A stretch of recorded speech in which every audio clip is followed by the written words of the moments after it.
Taigi, šis paveikslas pavirto multifigūrinę kompoziciją, kuri personifikuoja pieno lašą. Kiekvienas pieno lašo išmetamas dar vienas lašas karūnoje turi savo atskirą šokėją, kuri pavirsta lyg deva. Ir man šioje parodoje Žmogus ir mašina įdomu pasakoti apie nematomą ir užmirštą pasaulį. Kad sukurti kūrinį aš naudojuosi destrukcijos principu, bet mano destrukcija yra kurianti ir nereikalaujanti sugriauti. Kad sukurti kūrinį Pieno lašas, man reikėjo nutapyti iš pradžio atskiras figūras, jas išsiaiškinti. Ir čia matoma figūra yra viduryje pieno lašo. Ir pieno lašas išmeta ją į viršų. Yra ir pieno lašo garsas, perkusija, molekulių pieno.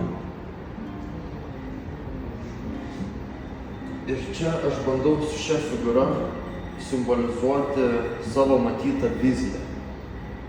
Viziją moters su lanku besileidžiančios iš dangaus.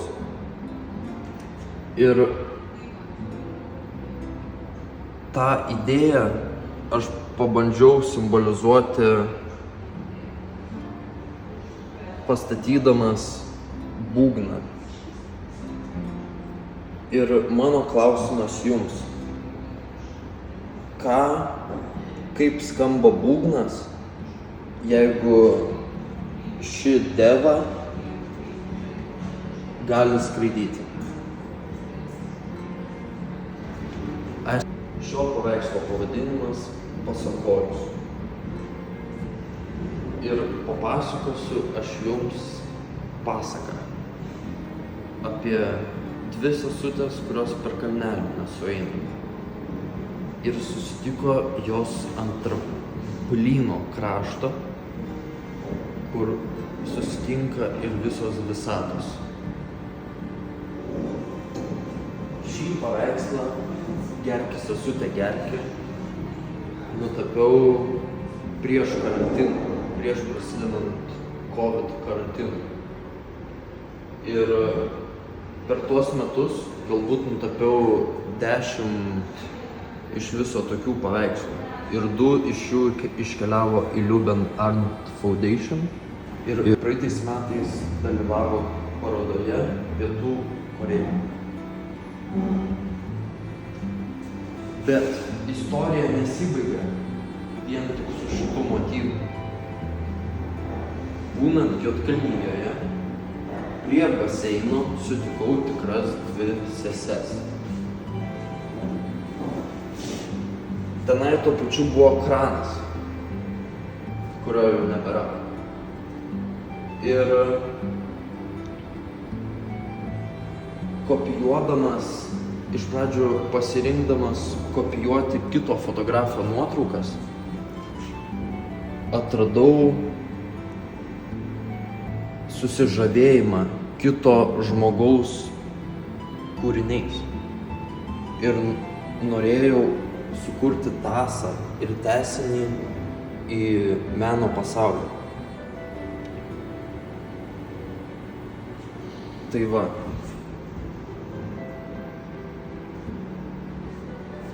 Ir aš manau, kad gėrimo judesys taip, kažko tai atsigėrimo. Senais laikais galėdavo simbolizuoti gėrimą iš rago arba paskleidimą garso per ragą, kas turi labai panašų gerti gėrimą arba pūsti ragą. ir skleisti garsą.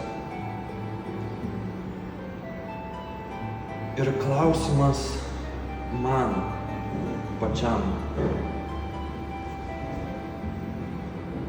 kaip perskirti jūrą su garsu. Šio paveikslo inspiracija Rafaelio kūrinys Siksto Madona. Rafaelio kūrinyje apačioje vaizduojami du vaikai. Ir čia yra studija vienam iš tų interpretacijos vaiko. Vėliau šis motyvas bus studijuojamas toliau ir prie jo toliau medituojama. Ir supratimas, kad ši būtybė, nors yra vaiko formoje, ji yra visato kūrėja. Ir mano manymu, jinai iš savo lūpų išpučia ir paskleidžia visatų galybės. Keli metai praėjo po to studijos ir atsirado toksai kūrinys. Mano idėjos apie visatas pavirto teniso kamuoliukais ir atsirado įvairiausių skirtingų figūrų. Ir Jankis sasutė Jankį, dvi figūros ir antras angeliukas. Ir personažas, stiprus personažas, velaskiziškas personažas, laikantis vėliavą. Bet ši vėliava turi galę teleportuoti. Ir vėliau tą pačią figūrą pamatysime ir Rokeby Veneroje, Rokeby Veneros interpretacijoje. Čia šis portalas skleidžiamas į Juodkalniją, į Jas pliažą. Taip, ir šiame paveikslo pasaulyje taip pat aš bandau pavaizduoti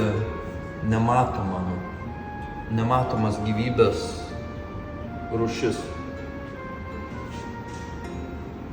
Plunksnos pavidalu. –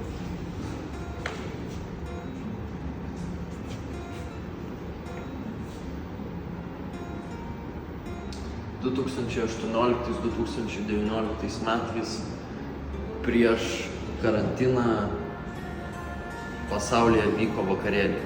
Taip pat vakarėlis vyko ir mano galvoje.